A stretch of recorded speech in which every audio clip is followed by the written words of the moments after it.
สบายดีอีกหอบนะทุกคนสายฟ้าสีเฮ็ดยังก็บัดนี้ล้างถ้วยเนาะให้อายสูบน้ำอีกคือเก่าบ่สูบมาเย็นเลยเจ้าต้องล้างโอ้มีแต่ท่าอะไรไอ้สีไทยให้ FC เบิ่งเลยได้ตอนเจ้าล้างถ้วยนี่ได้จะบอกเนาะไม่มีปัญหาเลยน้องสายฟ้าว่ายินดีล้างทางหน้าทางหลังอีกเนาะจะล้างให้ในที่ยามันคิ้วเอ้าตรงให้นี่มันบ่คิ้วบ่ล้างกระทังก่อนบ่ล้างกระทังก่อนบ่มันบ่คิ้วนะบ่พนุบ่สูบหลายบ่หลายก็น้ำกูมาอ้อทั้งถึงแท้เห็นบอกจะตัดท้อมือนั่นแหละมันสั่นโอ้แต่เก้ามันอันนั้นเลยเนาะเจ้าสูบมาซ้ำนี่แต่ฟ้าซ้ำนี่คือสูบอ่ะบ้านไอ้สูบมาถึงขึ้นสูงเนาะอันเดียวพอเต็มขู่นี่พ่อว่าเต็มขู่เลยป่ะไหวป่ะไหวก็เคยไหวเขาป่ะเต็มเลย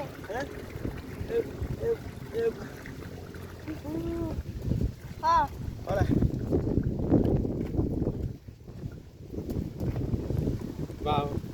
บ่าวแก้วมาแล้วจะน้อยสิเฮาไปหาเพิ่น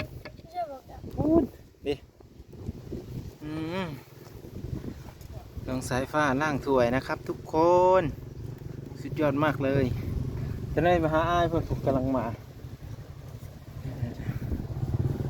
นี่อ้ายเพิ่นจอดรถก่อนพุ่นอ้ายเพิ่นก็มาโหดบ่ายเลยทุกคนเพิ่นกำลังทำงานอยู่ได้เนี่ยบอกแก้ว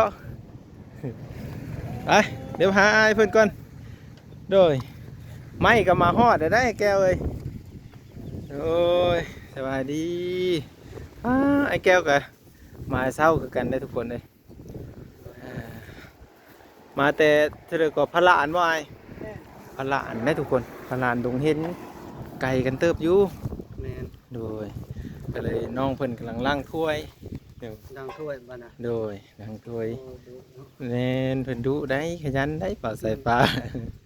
หลายคนได้หมามานี่กันพร้อมหน้าพร้อมตากันทุกคนเอ้าเป็นอะไรการอติดตามเบิ้งเนาะเราติดตามเบิ้งทำการนี่ทุกคนว่าสิมีภารกิจเฮ็ดอีกยังแน่เด้เมื่อนี้พอดีมาคบหน้าคบตากันแล้วกันน่าจะได้ปรึกษาเรื่องเฮ็ดเฮือนครัวให้น้องเนาะโดยเอ้าเดี๋ยวมาติดตามเบิ้งทุกคนไอ้สีทุกคนเด้อพี่น้องโดยไปเดี๋ยวมาเบิ้งสายฟ้าต่อสูบน้ำเมื่อเพิ่นแล้วเดี๋ยวได้ทุกคนทีหนึ่งนี่ฮะเพิ่นเดือดร้อนแล้วบ่ล้างถ้วยนี่แล้วเลยสะอาดงามตาใสปิ้งเลยเนาะน้องสายฟ้าล้างถ้วยทุกคนตัวนี้ถอดทิมเนาะนี่บวงยืบเทิงเท่านี้นี่ไอ้ทำเนี่ยเพื่อเลิกผ่าล้างถ้วยนี่ฮะแม่โอ้ล้างแต่ยังน้อยเลยแปลว่าแม่สีซ้อนให้เลยว่าล้างถ้วยแบบนี้เด้อประมาณนี้บอกแม่ไปขี่แม่ไปเฮ็ดเวียอะไรแม่บอกให้ล้างถ้วยล้างบวงขาเลยโอ้ตอนนั้นเจ้าอยู่กับไอ้บุญทวีบอกอยู่คนเดียวอยู่จุดน้องหล่าโอ้ผู้ไปกรุงเทพนะแม่ฮะและน้องผู้หญิงและไปไปเผาแม่เรียกนะแม่เจ้าละอยู่เฮือนและแม่ว่าล้างถ้วยถ้าแม่เด้อจอนขึ้นนะที่ล้างล้างถ้วยล้างบวงถ้าแม่เด้อเหมือนบ่เขาก็เลยเฮียนมาเลยโอ้แล้วก็เลยติดลึงมาเลยถือว่าพ่อแม่เพื่อนนี่สั่งสอนอบรมหรือว่าอยากให้ลูกนี่เอาชีวิตรอดเป็นพี่น้องนี่ก็คือน้องเพิ่นอยู่ผู้เดียวเลยนี่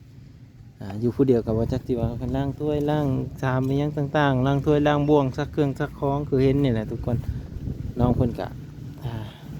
ช่วยเหลือตัวเองได้เนาะวันนี้เจ้าสิใส่บัดนี้ไล่เอาขึ้นใส่นี่ก่อนบ่หรือว่าให้บ่าวสูบให้อีกจักบาทหนึ่งสองน้ำเนาะโอ้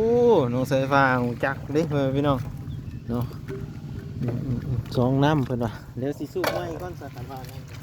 เขาน้ำเป็นเผาก่อนเขาน้ำเป็นหินเลยเดี๋ยวมันมีนอนเนาะ ถ้าบ่ให้น้ำมันเป็นคลองเด้ ถ้ามันเป็นคลองแสดงว่ามันยังบ่ร้อนแม่นบ่ มันยังบ่ได้มันเป็นคลองเนาะพอดีมันไปกัดใส่กัน โอ้ยกัดไส้เลยเอากัดไส้เลยเนาะเป็นถ้วยเล็กครับไก่นี่ก็เริ่มใหญ่ขึ้นเลยเนาะเปียกหมดแล้วเสือนี่สิบ่ได้อาบน้ำเลยใช่บ่มันนี่ฮะให้เจ้าเลือกระวังอาบน้ำก็บ่อาบน้ำคือสิเลือกอันใด น้ำก็ได้ โอ้ยเลือกอาบน้ำเลยโอ้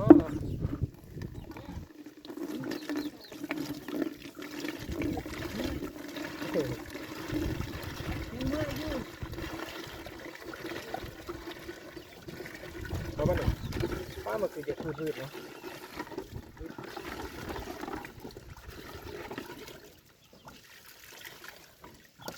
ได้อาบน้ำโอ้ยจะสิบ่ได้อาบน้ำอีหลีบ่นี่ฮะสงสัยสิได้อาบน้ำหรือคือจังไดเครื่องเปียกแต่ก็ได้เปลี่ยนเครื่องนะมีบ่เครื่องเปลี่ยนน่ะ นี่ส่ง ถ่ายทำไมแล้วหรอทำไมกำลัง ส่ง ตัวนี้ทรงยีนที่นี่ทรงท้ายยีนนี่เนาะ200,000ตัวหนึงนี่นะ บ่ให้น้าแซน 100,000ตายป่ะอันนี้ก็มีเคยซื้อทรงจังเสือเลย บ่ให้น้าส่งเส้นหา มาทรงเอป่ะ ที่ส่งขนมเลย ย้อนหนึ่งทรงเอ ส่งเส้นหาบ่ ทรงเอหรือทรงสร้าง ทาง เนาะทรงสร้างขาใหญ่ดิทรงสร้างวัยรุ่นเขามากได้ทรงสร้างเปย์มาเลยเนาะมันอ่ออยู่บนไหนมันคืออย่างติดอยู่เนาะ หรือขาดจึง ไข่ปะ มันต้องเจออาวุธเฮา แล้ว ไข่นุ่งเด้จับ นี่ นุ่งมันต้องเจออาวุธเฮา 3 อันเลยจัดมัน ต้องเจอ อ อา อ วุ ก ธ ว่าเรือออกว่าเรือใส่เปล่า ทำเฮ็ดจะเอาหลักขาด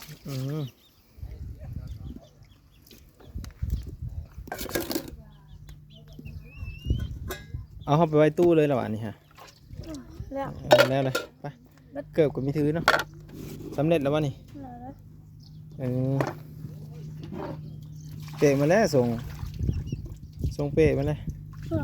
องไม่ได้ ใกล้มันก็มากินน้ำอยู่นี่แบบนี้เนาะบ่อนเอาเซอร์อยู่ถึงอันนี้โง่ได้มากินนั่นน่ะงัวมากิน บ่อยมากเลยอยากไป เออ บ่อยที่น้ำแล้วมันอยากอยู่บ้างไงครับ แดดแห่งนี้ไปใช่แล้วบ่นี่โอ้เพันยังมาเยี่ยมยินเข้านี่ได้ป่ะ แล้วหลอกไว้ เอาหลอกไว้ไปทีโทเข้ามาในเฮิร์นเจ้าน่ะหูจักว่าเป็นอะไรมีแหงยาวด้วยโอ้ต้องจัดไว้เป็นระเบียบแบบนี้มันบ่มันยังแหละนะ กระดูกเคียง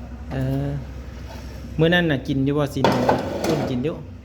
อันนี้เด้ข้าวแห้งที่นี่เอาไว้ไปให้ใกล้ดิโอ้น้องต้องเอาโกบไว้จบงามเนาะผู้ใดได้เอาตู้ให้งามมาดิไอพี่ซื้อให้เนาะงามหลายบัดนี้ก็ยามเจ้าเอาอยู่ห้องกินไว้นี่ก็แมวก็บ่เฮามากินบัดนี้เนาะคันกวบไว้นี่ดิแมวกินบ่คือบ่ซ้อนใส่กันเลย บ่อย ยาน้ำมันบ่แห้งบ่เดี๋ยวเอาไปทางข้างนะ เรา เออ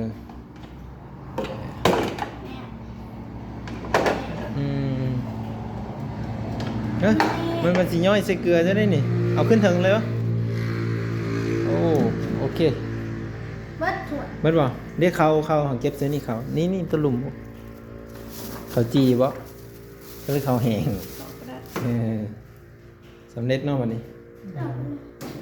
โอ้บัดอัดนี่ล็อกไปได้แล้วบัดนี้ เนื้อเทือกเขา โอ้ยูถึงมันคุงเลยดิยังบ่ดิแล้วมันหนีบมือว่างๆเฮ็ดได้อึ๊บซ้ำนี่เด้ใส่ว่า บ่เลย โอ้นี่เนาะ น้อย โอ้อันเลยอ๋ออันได้2 อันเลยนะ น้อย ป้าที จะนี่แหละอัน อันเดียวจน แบบว่าตัวนี้ใครพุ่นเนาะอืมเอา ให้บอกตัวนี้เลย แน่นเลยเนาะแมวนี่ดึงมาได้เลยคันเอาอันนี้โกบเนี่ยแมวมันยังดึงได้บ่ ได้ อืมวิดีโอหน้าพอกันใหม่เด้อทุกคนเด้อขอบคุณFC แล้วก็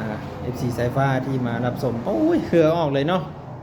ฮ้อนขนาด พว นั้ ก น แม่ บ่ ได้นะได้ น้ำ น้ำ นะ พงถือมาเลย อ่า น้ำตัวเขาใส่จานเลยมันผุมา มันพงใส่หน้าเลย